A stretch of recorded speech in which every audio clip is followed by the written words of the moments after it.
الله الحمد لله نحمده ونستعينه ونستغفره ونؤمن به ونتوكل عليه ونعوذ بالله من شرور أنفسنا ومن سيئات أعمالنا من يهده الله فلا مضل له ومن يضلله فلا هادي له ونشهد أن لا إله إلا الله وحده لا شريك له ونشهد أن سيدنا ومولانا محمدا عبده ورسوله أما بعد فأعوذ بالله من الشيطان الرجيم بسم الله الرحمن الرحيم الذين يؤمنون بالغيب ويقيمون الصلاة ومما رزقناهم ينفقون قال الله تعالى في مقام آخر يا أيها الذين آمنوا كتب عليكم الصيام كما كتب على الذين من قبلكم لعلكم تتقون قال النبي صلى الله عليه وسلم الصوم لي وأنا أجزي به أو كما قال عليه الصلاة والسلام اللهم صل على محمد وعلى آل محمد كما صليت على إبراهيم وعلى آل إبراهيم إنك حميد مجيد اللهم بارك على محمد وعلى آل محمد كما باركت على إبراهيم وعلى آل إبراهيم إنك حميد مجيد سانو مشرانو د جمعې زبرګ ورځ ده تاسو ته معلومه ده چې موږ د پیغمبر علیه السلام سیرت شروع کړی و او هغه کې دیدی ته خبره رسیدلې ده کم ټیم کې دعوت عام شروع شو نو په هغه ټیم کې چې کوم خلکو کوم صحابو ایمان راوړی وو او نبی علیه السلام ته څومره تکالیف رسیدلی وو صحابو ته او پیغمبر علیه السلام ته څومره تکالیف رسیدلی دي دلته نن به زمونږ دا موضوع وي او چون کې د دې سره په پیوس یو بل خبره دا وي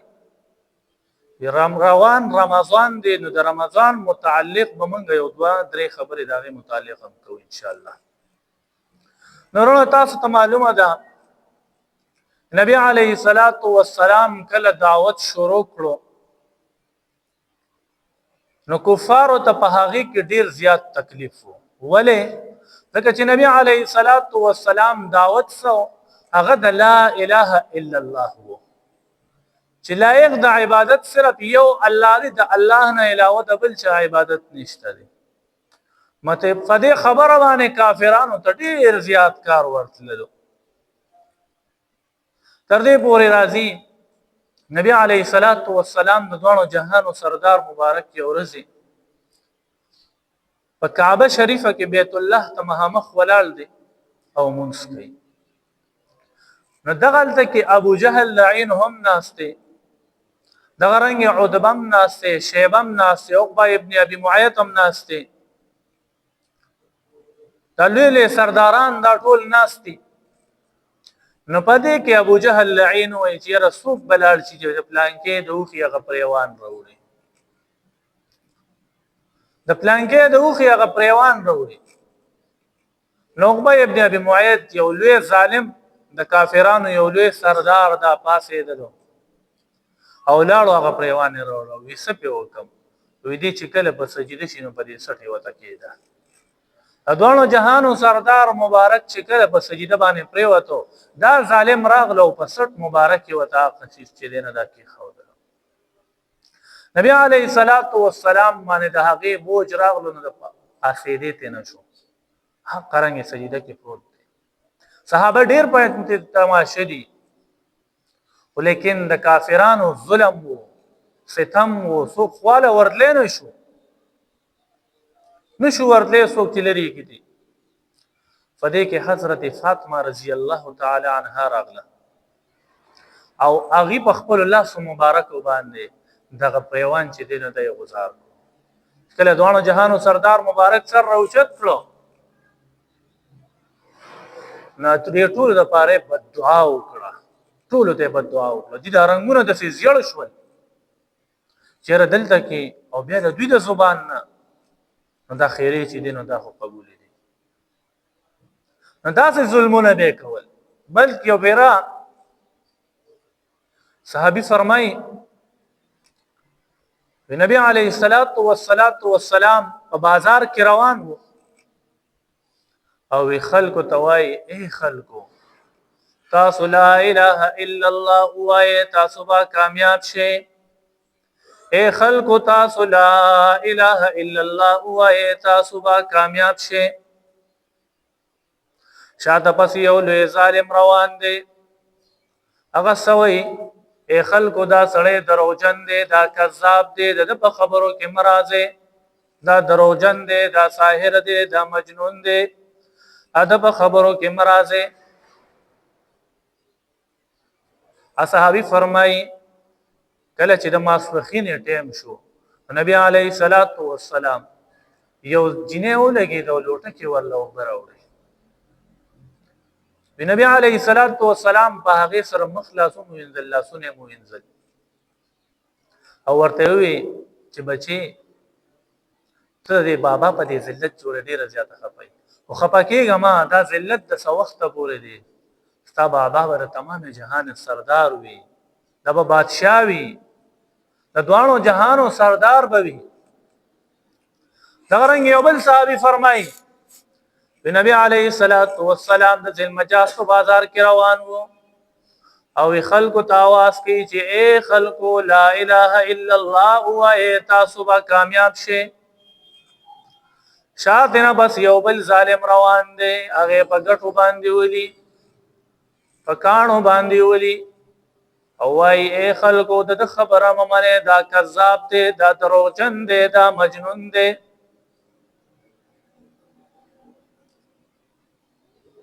بل یو روایت کې راځي چې دا شاته پسې څوک روان نو دا ابو جهل وو ابو جهل لعین پسې شاته روان نو دا پکړو ایستو او وی چې دا دروغجن دی دا دروغ وي یو واره د غرنګ د دوانو جهانو سردار مبارک په کعبه کې ولاړ دی او دغه مخ کې چې کم ظالم ملته ذکر وکړو چې د اوخ پریوان وروړو په سټي وته کې خو د ظالم بیا پاسې دو عقبه ابن ابي معيط او نبی علیه الصلاۃ والسلام دې سو کړو په مره کې وت صادر ورواچو داسې زوري ورلور ابو یو صحابي نشراتلی ابو بکر صدیق رضی الله عنه دا جرأت وکړو چراغ نو دکې ولا ورکړه خوې دې کړو او سوې وتا ویلکم اتقتلون رجلا ان يقول ربي الله الا قد استاه دفارا تاسو داسې سړی وجنه داسې سړی قتل کوي ان يقول ربي الله جغسوي رب زما الله دې وقد جاءكم بالبينات من ربكم او حال دار چې دا قراغله تاسو ته رب د طرف په واضح دلایل سره او دا آیات الله جل جلاله په قران کې ذکر کړو د رجل مؤمن تذکره وکړه وقال رجل مؤمن من آل فرعون یو رجل مؤمن د آل فرعون نه پاسې چې هغه ایمان وروړو په موسی عليه السلام باندې یکتم ایمانه پر ایمان پټو او دا کلمه غوېلې وا اتقتلون رجلا تاسو موسی عليه السلام قتلوي چې هغه سوې رب زما الله دې موسی عليه السلام دا کلمه استعمال د حضرت علی رضی الله تعالی عنه اورد په منبر ولاړ دی او تاسو کوي چې اے خلکا درته وایي چې ابو بکر صدیق رضی الله عنه دا افضل له او کنا د فرعون چې کوم رجل مؤمن او هغه افضل له نبی وته وی چې تاسو خپوي نو قسم او خوړو چې قسم بالله ابو بکر صدیق رضی الله عنه د دغه رجل مؤمننا فصل درجه چې دنه دا بهتر وو ولې ځکه چې هغه خپل ایمان پټ کړو نو داسې خبرې کولې ابو بکر صدیق رضی الله عنه خپل ایمان ظاهر کړو نو داسې ظلمونه دا خو صرف د نبی علیه الصلاۃ والسلام سره دا معاملات بل ابو بکر صدیق رضی الله عنه سره د معاملات چې دا به سرداران او مشران او د خپل خاندان وو چې کم کمزوري مسلمانان او د چا چې خاندان نو دا غي ظلمونه خلا بل طرف ته یو ورځ ابو بکر صدیق رضی الله عنه په بیت الله کې پتی زبان کلمه ویله او دا بدا سره خواره شو لکه د مارغان ډیر زیات یو وخو ډیر یو وخو چې وی وخو بهوش شو کور ته بهوش یو شو ابو بکر صدیق رضی الله عنه چې کوم خاندان ولو غیراغ له کعبه کې دا اعلان وکړو کو زمون سړی سنا شو نو موږ به ټول نه د بدلا اخلو لکه دومره حدا پورې والو او چې کله هوش کې راغلو یو ورځ یو شپه تیر شو هوش کې راغلو نو مور ولا الوا بخ کړو تاسو یې وګورو چې زما جانان څنګه دی د دوانو جهانو سردار مبارک څنګه دی نخپل ولاړو چې خط بیا دغه تذکرې کې ته بیا دغه خبرې کې ابو بکر صدیق رضی الله عنه فرمایل د دوانو جهان سردار چې مینه ویلي دلې نو نروغېګما دوانو جهانو سردار مبارک راته او خای دغه حالت دی اپ کم حال کې دی هغه سہالاتو کې دي نو مور ته وې مور دا غته پوسو کا مور ولا الله پخ کړو مور ته وې مور دا حلوا نخرم کو ته کمه پوری مې د جانان خبر نه اورېدلې جانان خبر رات راک جانان مې څنګه ده لاړه شدهم جمیل نه پوسو کا چې زما د دوانو جهان سردار څنګه ده مور په منډه لاړو می جمیل ده ته پوښتې کې چې نبی رسول الله والسلام څنګه دی ابوبکر وای ناغه پیزان ناغرض کو چې یرزه خو ابوبکر نه پیژنم تان سره لاس نیولې راوستو راشه دا زما زیتا ابوبکر چې هغه دا ابوبکر حالاتو قتل د څومره په وینو کې رنگ پته خلیم څخه سرم څخه ټول جامې د وینو څخه د خود دوانو جهانو سردار مبارک تبوس کی چې جانان څنګه دی او ته پجړا شو ډیر زیات یو جوړل ورته او ورته وی خدي وی چرته دی په دار رقم کې دی هماله شابه دار رقم تبوس په خپل د زخم په حالات کې د دوانو جهانو سردار مبارک ملاقات لران تاسو خلک لا اله الا الله باندې تاسو ولاړ تر دې پورې راځي چې ابوبکر صدیق رضی الله عنه د دنیا دومره تنگ شو چې په هجرت باندې مجبور شو هجرت وکړ بیا یو کف په امان کې واپس راوځي بهر حال دا خو چې کم قوي مسل دغه په قریشو کې چې کم خلکو خاندان والا شرافت والا خلکو نو ابوبکر صدیق رضی الله عنه او نبی اسلام نو دي سره دا معاملات چې کم بیا کمزوري مسلمانان وو نو په هغه کې تاسو ته پته سره فیرس د قرآن اول نمبر باندې حضرت بلال رضی الله عنه دی تاسو ته معلومه ده چې هغه څومره ظلمونه شوی دي څومره ظلم او ستم د بلال سره شوی دی دوی پورې راځي بلال رضی الله عنه به بصره غرمه کې بیا د مکه غرمه تر یو غزه په کم ځای کې چې بلال پروت او غزه مونږ لیدلې ده چرته وی بلال رضی الله عنه به ویدل تسملو هغه زم مونږ لیدلې چې په کوم ځای کې به د بلال پسینه باندې تیږي خو دی کې دي چې د بلال رضی الله عنه پسینه باندې تیږي خو دی ورغټ کانی سره غرمه کې به ویراوستو او پسرو شګو باندې به سملو پسینه به وته غټي کټي کې خو دی او دا هغه په زبان باندې بس صرف احد ناره جاری وي بلې سمنا احد الله احد الله احد الله احد داسې صحابه چې په دې باندې ورشوا نبی وته په مره کې پړهوا چولا او نوجوانانو نبی ورکو پړې دا په لارو کوڅو کې ګرځوي او پکانی وله نبی لال رضی الله عنه تم ذلت برداشت کړو تم رسوایی برداشت کړو خود سره لپاره د دین لپاره برداشت کړو د دین د خاطره تم سخت برداشت کړې بیا یو ورځ ابوبکر صدیق رضی الله عنه فرار تیرېدلو چې د بلال رضی الله عنه حالات یې ولیدل نو له پیوسې زده امیه ته به کومې پورې دا ظلم کې دا غلام دې په ما را خرڅ کا نو په ګران قیمت باندې ابوبکر صدیق رضی الله عنه چې نو بلال رضی الله عنه چې کور ته راوستو بلال وته ابوبکر دا راته وایي ځان له خدمت لري غستم او کو دا الله د دین لپاره دی غستم که خدمت لري غستم نو کار راته خای چې کوم یو کو دین لپاره دی غستم نو ما پرې چې د الله په دین باندې پوره عمل وکم ته ما آزاد کړې ما د الله د دین لپاره غستې زو د الله په دین باندې پوره عمل وکړه دا رنګ حضرت حباب رضی الله عنه دا په مکه مکرمه کې لوار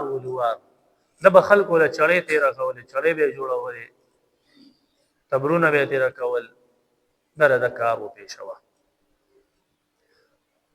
یو وار دې په منبر باندې تشریف او دراغلو مدینه منوره ته راغلو حضرت عمر فاروق رضی الله عنه ناسته او منبر ته چې دین حباب یو خجو به تو خجه تر دې ډیر زیات لایق دی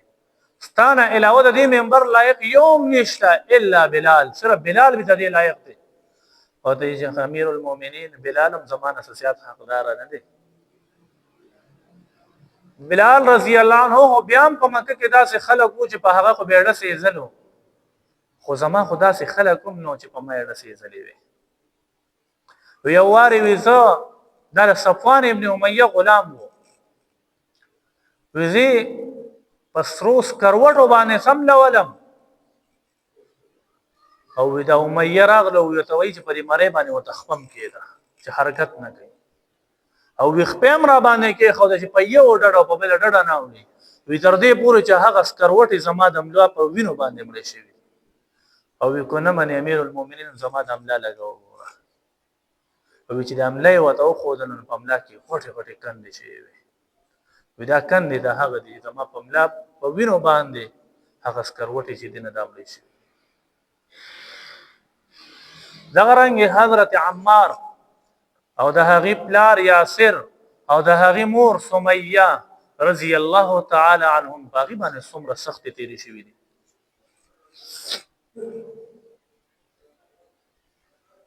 وی دا درېوانه برابر کړو وی دې هم د قرنګ په سرو شګو باندې سملول یو واری وی د عمار وی دلې به سر په وګو کې ورکاو واسو اسې څلې تاسو لسمنټ په وګو کې داسې سر ورکی تاسو بس کیفیت مون قرآن داسې د دې زمانه مسلمانان یو چې موږ د دلته الله اکبر ناری ویلې چې موږ وایو بس مستلاټیم ډیر دی مون زوم شیر بس لاټیم ډیر دی و د کېګم بیا به کما دا چې هغه مون پاتیم شي موږ پر دې زمانه داسې مسلمانان یو او کو چار علی سپیړ راغنو د هر سبب مو تفریخ وي حضرت بلال حضرت عمار اغیره به په وبو کې سر ورکو لس منټه به په وبو کې نیولي او چې سر به را بار کړو نو څه به وي الله احد الله احد الله احد په اسلام کې د ټولو نړومبه شهید بیا څوک حضرت سمیه وا او دې له یو خو د بل خوا د یو لاس او بل لاس په پړو تر دا پړي وخانو پسې وته تاسو یو د ابو جهل لعین او سوالار دی توحید ایمان نه رسول ایمان نه رسول خان له چابک ورکی روان شي دای څه په جړا شو ابو جهل یو درګه وو د جړل ور ایمان نه رسول کېږي و یاره وینا نه مې یاره وی زړه رضایت صحیح په مړي رضایت کمزورې ما او زما خو مثال د چنچنې دي چنچنې عمر سامه ده اوس زمي بس راخ کې هر صبرانه جدا شي عمر بشم که چې زما په هر رګ کې ساوي او تاسو ما نه جدا کوي او د الله په دین باندې پیدا کېدای تاسو سلواره وجلې او د قرانګي تاسو په دې طریقه مو وجلې وي زما بیل دا ټاټه دا ظالم سو کی تور رو باسي او په شرمګه پسې باندې وو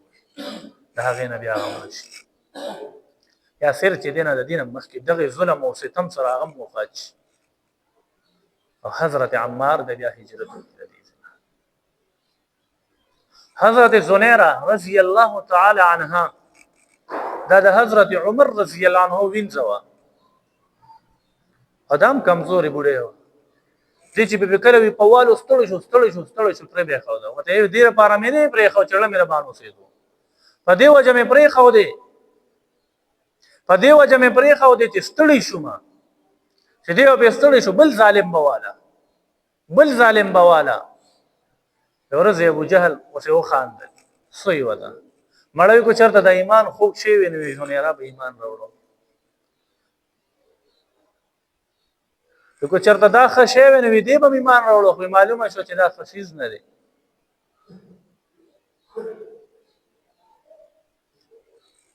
وقال الذين كفروا للذين آمنوا لو كان خيرا مما سبقونا اليه کو چرته دا ایمان خشه ویني دی به زمونږ اړو سبقت کړي نو قران کې الله دا قول راغلی دا خبره ذکر کړه جیدا وای ما سبقونا الیه دا زمونږ سبقت نو کړه دا به دون هواله یو نسی ودا دې زیات هواله نو دې په سر گزارو خوړو چې په سر گزارو خوړو نو باغی سره د سترګو نظر لاړو نو ابو جهل ورته سوې وستا نظر زمونږ الله ته ځا چې دینه دا ختم هغه وته پیدا کون کی ذات یو الله دی نظر ور کون کی ذات یو الله دی نظر اغستون کی ذات یو الله دی جسم پیدا کون کی ذات دا یو الله دی ابو جهل وته چې نظر راوستون کی یو الله دی نو ته خپل الله ته وایي چې ستانه نظر دی واپس تاو خیرت ور الله په نو چې ما هم شو الله د بچوا شو الله دې ول نو خړل ډېر ظلم را سره وشولو ډېر وینې مې په ځان باندې پرې خو دې خو ستا پیغور په ځان نشم پرې خو دې ستا د نوم پیغور راکړی الله چې الله دې ستا سترګې روغې چې څنګه صاف سم د حضرت زنیرا چې سترګې وغاړو سترګې روغې دم بیا ابوبکر صدیق رضی الله عنه واغستو دې مزاده کړه دا رنګ ابو فقیها پنوم یسار په دې باندې د قرنګ مختلف قسمه ظلمونه چې دین دا پېښې وو دام بیا ابوبکر صدیق رضی الله عنه واغستو دې مزاده چې کم یو غلام باندې به ظلم کېدلو یا په کم یو وینځ چې به ظلم کېدلو ابوبکر صدیق رضی الله عنه واغستو آزاد تر دې پورې راځي چې پلار وته ورته وای چې بچی ته چې داسې غلامان اخلي او آزادې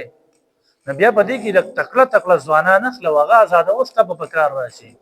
ته بابا وځي چې چا د پاره نه ما یې نه ابوبکر صدیق رضی الله عنه دا ادا الله قران کې را نقل کړه فاما من اعطى واتقى وصدق بالحسنى پس هغه څوک چې هغه ورکړو دا زیات یریږي د الله جل جلاله نه نو ابوبکر صدیق مبارک راغلی الوداع د الله نه زیات یریږي او بل ځکه قران کې الله جل جلاله فرمایي وی کم سره چې د الله نه زیات یریږي د بدټولو نه بهتر سره دی قران کې الله دا وینا وکړه او تاسو په خپل وایي چې په ټولو کې بهتر څوک شو یو ځکه الله فرمایل ابوبکر د ټولو نه زیات تقوادار دی د ټولو نه زیات پرهیزګار ابوبکر دی نه څو پاول نمبر نشته او به فرمایل چې په کم یو په ټولو کې زیات د الله نه یریدون کړي نه دا د ټولو نه بهتر سره دقه دی تاسو وایي د ټولو نه بهتر سره څوک شو ابوبکر صدیق رضی الله عنه اگر چې شیعاګان وایي د آیات د حضرت علی رضی الله عنه بارک نازل شوی فاما منعتوا ولیکن موږ وایو دا د علی رضی الله عنه بارک نه صحیح ولی ځکه چې علی رضی الله عنه د ابوبکر صدیق رضی الله عنه عمره قربانی چې دنو دا نه وکړي هغه ټیم کې هغه وړو کېو او دوی خو په خپل د نبی علیه الصلاۃ والسلام زیر کفالت وو د نبی علیه الصلاۃ والسلام پاړه کېو هغه سره خو خپل مال جیداد نه معلومه شو چې د ټول نه زیات متقی او پرهیزګار او پس ټول صحابه کې د ټول نه بهتر حضرت ابوبکر صدیق رضی الله عنه تیر جمعه ما تاسو ته خبره کړې و چې نفس او روح دې کې به تاسو ته فرق کوم ورونو دا نفس ویل کېږي ستا او روح ستا ویل کېږي. یو روح ستا وایي، دویم د روح ثبوت او دریم د روح او د نفس کې فرق. نو روح ویل کېږي جسم کثیف ته، ما تاسو ته تېره جمعه ویلي دا جسم شته دی د روح دپاره خو باریک جسم والا دی او دا حلول کوي، دا داخليږي په انسان کې. داخلېدو طریقې څنګه ده هغه په حدیث کې ښودلې ده، موږ په ترجمه کې به یې لس پیرې ویلي چې کوم طرفه دا د مور رحم کې چې وي او په کوم طریقه الله دا روح داخلوي، د سر د طرفه دا روح داخليږي، دا روان وي. نو روح ویل کېږي جسم کثیف ته، جسم لطیف ته، او دا جسم لطیف چې کله حلول وکړي په جسم کثیف کې نو دې ته ویل کېږي حیات، زندگی. دا روح چې کله د انسان کې داخل شي نو دته ژوندی ویل کېږي،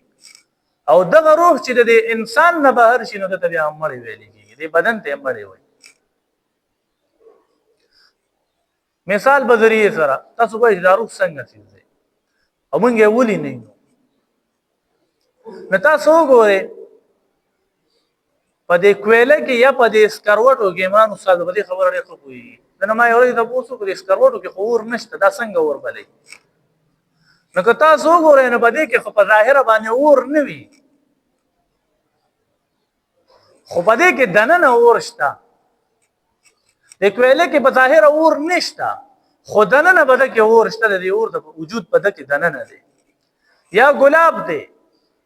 نو ګلاب کې دننه ګلاب کې اوبه شته دی خو ما تا ته خو په نظر نه راځي. نو دغه رنګې تاسو انسانان یې خو تاسو صرف انسان نه یې، تا کې روح هم شته، د دې روح سره انسان یې. که ستا نه دا روح لاړم دی نو ته بیا انسان نه، ته بیا مړی،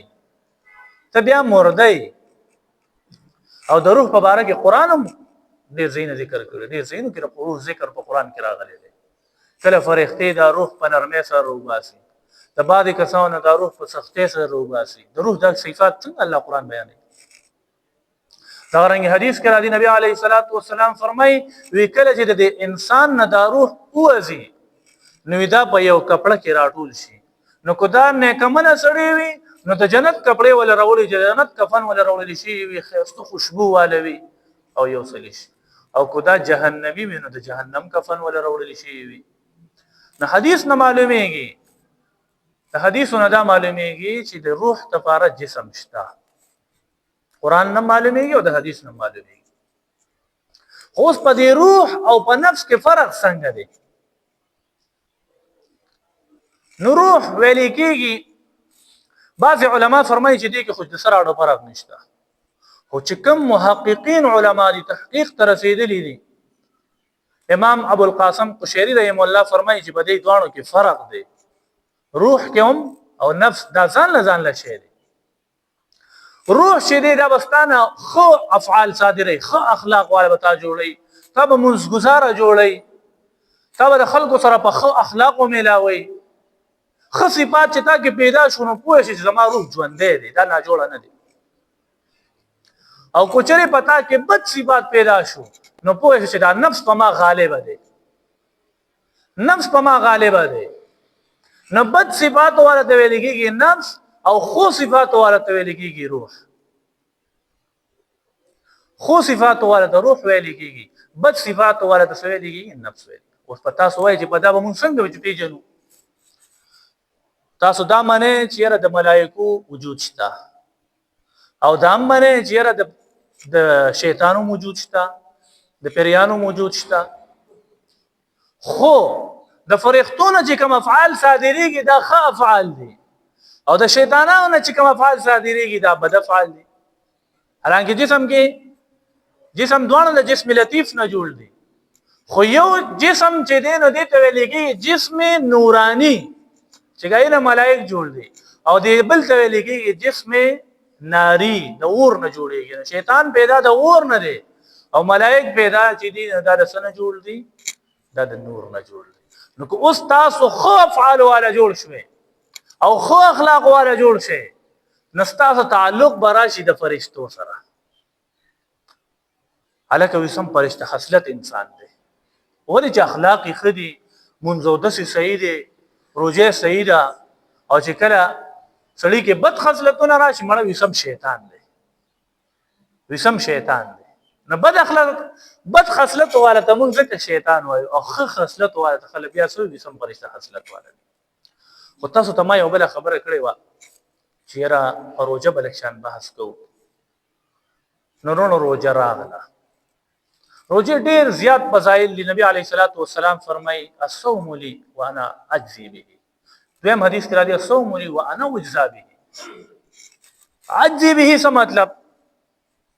نبی علیه الصلاة والسلام فرمایي وی حدیث قدسی دی نبی الله فرمایي چې دا روژه زما دپاره ده وانا اجزا به او زه به دې اجر یم زه ځان ورکوم دته نو چاته چې الله میلاو چې د بل چا ضرورت دی بادشاہ اعلان وکړي که نه او څه وایي وی زما په بادشاهت کې چې چاته څه په کار وي دا شی والی دی نو ټولې بیبیانې منډې کړې خزانې نه یو څیز راله بل څیز راله بل څیز راله یو بیبي ولاړه وه هغې په باچا لاس کې څنګه ټولې رالې خاندلې وي دا څه کمه قله وی غونډو ښه قیمتي قیمتي څیزونه واغېستل وي دا دلته ولاړه ده باچا دې تپوس کوي تا ولې وانغېسته وی بادشاه وي ما یو سوچ وکړو سوچ مې دا وکړو چې زه خو دغه څیزونه والم خو چې ته زما نه نه زه په دغه څیزونه څه کوم نو ما په تا باندې لاس کېښودو چې ته زما شې دا هر څیز زما شو نو چې الله زمونږ شو نو دا ټول څیزونه زمونږ شو نو الله فرمایي الصوم لي وانا اجزا به روژه زما دپاره ده او د روژې اجر چې دی نه داسې یم دویم روایت وانا اجزي به او د روژې اجر به زه په خپله ورکوم د هر څیز اجر دا فرشتې ورکوي ثواب فرشتې لیکي خو د روژې اجر دا څوک لیکي دا الله په خپله لیکي او روژه کې یو عمل تاسو ته بار بار دا حدیث ویلی کېږي چې څوک فرض مونځ وکړي د یو فرض پاویا بدلېږي څوک پکې نفل کوي د نفل په فرضو بدلېږي دا څومره د خوشحالۍ خبره ده څومره د لکونو خبره ده اوس کوشش خو چې وکړو چې دا فرض مونځ خو چې کم از کم نه پرېږدو ورسره د نوافلو اهتمام هم وکړو بل په دې کې تراویح دي تراویح اکثر خلک په تراویح کې کوتاهي کوي بعضې مړه وي ما 8 رکعته وکړل 8 رکعته تراویح چا راوستي دی 12 چا راوستي تراویح 20 رکعته دي 8 رکعته چې کوم راغلي دا تمام کال شوي دي 12 رکعته چې کوم راغلي دا تمام کال شوي دي او 20 رکعته چې شوي دا صرف په رمضان کې شوي دي نو که کوم خلک وایي چې مونږ قیام اللیل کوو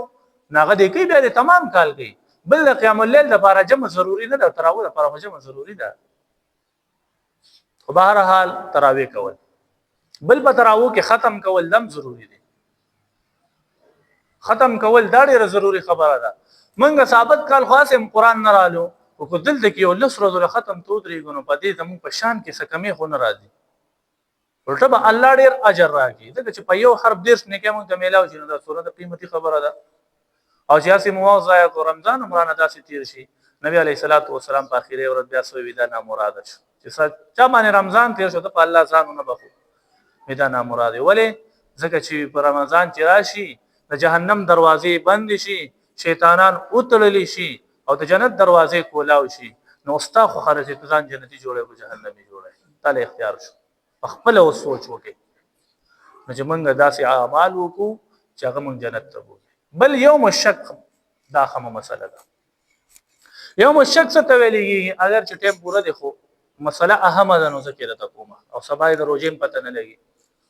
نن تاسو ته پته ده چې نن 29 رمضان دی دا شعبان دی 29 شعبان ورځ ده نن 29 شعبان دی نو د میاشت خو تاسو ته هم پته ده چې د 30 وي نو حدیث کې راځي کو چرې تاسو سپوږمۍ په د 29 شعبان باندې تاسو سپوږمۍ ته ودرېږئ کو چرې تاسو سپوږمۍ ولیده خو سبا له روژه ونیسئ او که چېرته وریځ راغله څه علت راغلو او تاسو ته اعلان ونه شو چې یاره روژه ونیسئ د روژې اعلان ونه شو نو بیا روژه مه نیسئ دا څوک وایي روژه مه نیسئ دا څوک وایي د مه نیسئ د لفظ ته وګوره دا ویلې چا دا مولا نه دي ویلې ګورئ دا پیغمبر علیه السلام فرمایلی دي او چې هغه یو خبره وکړي دا دلیل وي دا شریعت دی نو که اوس یو سړی په ځان کې وایي چې یاره احتیاط دا دی